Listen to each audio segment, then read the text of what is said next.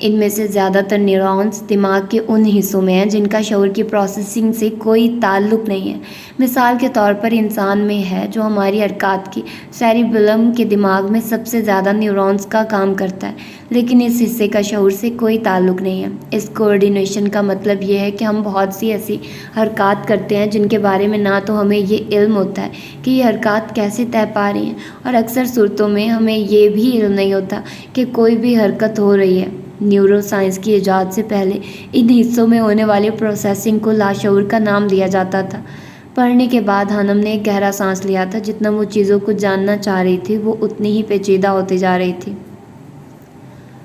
سلام سید صاحب۔ وہ گیٹ سے اندر داخل ہوا تھا جب گارڈ نے اسے دیکھ کر سلام کیا تھا۔ گارڈ سیدوں کا بہت احترام کرتا تھا، جبکہ وہ بدقسمتی سے سید خاندان سے تعلق رکھتا تھا۔ وہ بنا کچھ جواب دیے آگے بڑھ گیا تھا۔ کلاس کی طرف جاتے ہوئے اس کی نظر لان میں ٹہلتی ہانم پر پڑی تھی۔ وہ رک گیا تھا۔ وہ فون پر کسی سے بات کر رہی تھی۔ آرجے کی نظر فون پر بات کرتی ہانم پر جمی تھی۔ وہ اس کے ہونٹوں کی حرکت کو دیکھنے کے بعد اچھے طریقے سے سمجھ رہا تھا کہ وہ کیا بات کر رہی تھی۔ اچانک اس کے چہرے پر ناگواری ابھری تھی۔ وہ اپنے غصے کو ضبط کرتا آگے بڑھ گیا تھا۔ وہ جان گیا تھا کہ ہانم نے فون پر کیا کہا تھا۔ کون روحان جبیل؟ دنیا کی بدقسمت ترین لڑکی ہوگی وہ جس کی زندگی میں روحان جبیل داخل ہوگا، فون پر ہانم نے مہرو سے کہا تھا۔ آرجے کی آنکھیں غصے کے باعث سرخ ہو چکی تھی۔ کوریڈور میں داخل ہونے پر اس نے پلر کو زوردار ٹھوکر ماری تھی۔ شاید ہانم جانتی نہیں تھی کہ وہ انجانے میں جو کہہ گئی تھی اس کے بدلے میں آرجے اسے کبھی معاف نہیں کرنے والا تھا۔ کون روحان جبیل؟ دنیا کی بدقسمت ترین لڑکی ہوگی وہ جس کی زندگی میں روحان جبیل داخل ہوگا، فون پر ہانم نے مہرو سے کہا تھا۔ ایک پل لگا تھا اسے خود کو نارمل کرنے میں، اور پھر وہ گہری سانس لیتا ہوا آگے بڑھ گیا تھا۔ 5 منٹ بعد وہ پرسکون سا کلاس میں بیٹھا مس ہانم کا انتظار کر رہا تھا۔ کیا پتہ ہانی وہ دنیا کی سب سے خوش قسمت ترین لڑکی ہو جو روحان جبیل کی زندگی میں داخل ہو۔ اگر خدا کو نہ مان کر اپنے آپ کو عظیم سمجھے، ریشنلسٹ نہیں، ایسا نہیں ہو سکتا۔ ایک تو وہ بے وقوف ہوا نا، اس کے پاس عقل ہوتی تو وہ خدا کی نشانیوں کو پہچان لیتا نا۔ اچھا چھوڑو ان باتوں کو، تم آج جلدی اکیڈمی آ جانا، کچھ کام ہے۔ اور کوئی انسان یہ نہیں جانتا کہ دوسرا انسان اللہ پاک سے کتنا قریب تر ہے۔ کیسا کام؟ ہانم نے پوچھا۔ وہ اس کی دوسری بات کو نظر انداز کر گئی تھی۔ تم آؤ تو صحیح، پھر بتاتی ہوں۔ اوکے، کلاس کا ٹائم ہو گیا ہے، وہ لے لوں پھر آتی ہوں، ہانم نے پرسکون سے انداز میں کہتے ہوئے فون بند کیا تھا۔ جیسے ہی وہ کلاس میں داخل ہوئی، آرجے کو کلاس میں دیکھ کر وہ تھوڑا حیران ہوئی تھی۔ وہ آج وقت سے پہلے موجود تھا، اور کمال یہ کہ وہ کھڑکی سے باہر آسمان کو نہیں تک رہا تھا۔ کیسی ہیں آپ مس ہانم؟ وہ تمیز سے پوچھ رہا تھا۔ ہانم کا تو حیرت سے منہ کھل گیا تھا۔ کیا ہوا مس ہانم، آپ ٹھیک ہیں؟ وہ ہونک بنی اسے دیکھ رہی تھی جب آرجے نے دوبارہ پوچھا۔ وہ سنجیدہ دکھائی دے رہا تھا۔ اللہ توبہ، کتنے روپ ہے اس شخص کے، اللہ اس بلا سے بچانا مجھے، ہانم نے دل ہی دل میں دعا کی تھی۔ جی میں ٹھیک ہوں، اللہ کا شکر ہے، وہ سنبھل کر بولی تھی۔ البتہ آرجے کے چہرے پر مسکراہٹ بکھری تھی، وہ جیسے اس کی سوچ پڑ گیا تھا۔ کچھ دن رہ گئے تھے ہانم کے اس کالج میں، 2 مہینے پورے ہونے والے تھے، اور وہ یہ کچھ دن بنا کسی ہنگامے کے گزارنا چاہتی تھی، لیکن آرجے ایسا ہونے نہیں دینے والا تھا۔ آسیہ بیگم ماہم کے ساتھ بازار آئی تھی، گھر کا کچھ سامان لینے کی غرض سے۔ شام ہو گئی تھی، انہیں وقت کا پتہ ہی نہیں چلا۔ سردیوں کے موسم میں شامیں ویسے بھی جلدی دن کو ختم کر دیتی ہیں۔ جلدی چلو ماہم، ہانی بس آنے والی ہوگی اور کھانا بھی بنانا ہے، آسیہ بیگم نے بے دھیانی میں سڑک پار کرتے ہوئے کہا تھا جب سامنے سے آتی گاڑی ان سے ٹکرا گئی تھی۔ امی! ماہم جو تھوڑا پیچھے تھی اس کی خوفناک آواز گونج کر رہ گئی تھی۔ وہ گیٹ سے باہر نکلی تھی، بے دھیانی میں راستے میں پڑے ہوئے پتھر سے اس کا پاؤں ٹکرا گیا تھا۔ حسبی اللہ، ہانم بڑبڑائی تھی، جانے کہ اس کا دل گھبرا گیا ایک دم۔ اسے سخت غصہ آیا ہوا تھا۔ مہرو نے اسے جلدی آنے کا کہا تھا اور وہ آئی بھی نہیں تھی۔ اندھیرا ہونا شروع ہو گیا تھا، ٹھنڈ کی شدت میں بھی اضافہ ہو گیا تھا۔ وہ جلد از جلد اب گھر پہنچنا چاہتی تھی۔ وہ اپنے کمرے میں لیٹا تھا، باہر سے اسے شور کی آوازیں آ رہی تھی۔ مکی کھانا بنا رہا تھا اور آرجے اچھے سے جانتا تھا کہ آج کچن کی خیر نہیں تھی۔ وہ ابھی بیڈ سے نیچے اترا ہی تھا جب چنگھاڑتے موبائل نے اس کی توجہ اپنی جانب مبذول کروائی تھی۔ موبائل کی اسکرین پر نمبر دیکھ کر اس کے ہونٹوں پر مسکراہٹ ابھری۔ کیسے ہو شامو کاکا؟ فون کو کان سے لگاتے ہوئے اس نے پوچھا۔ سلام کرتے ہیں پہلے آرجے، شام نے جواب دیا۔ اف، پھر سے لیکچر۔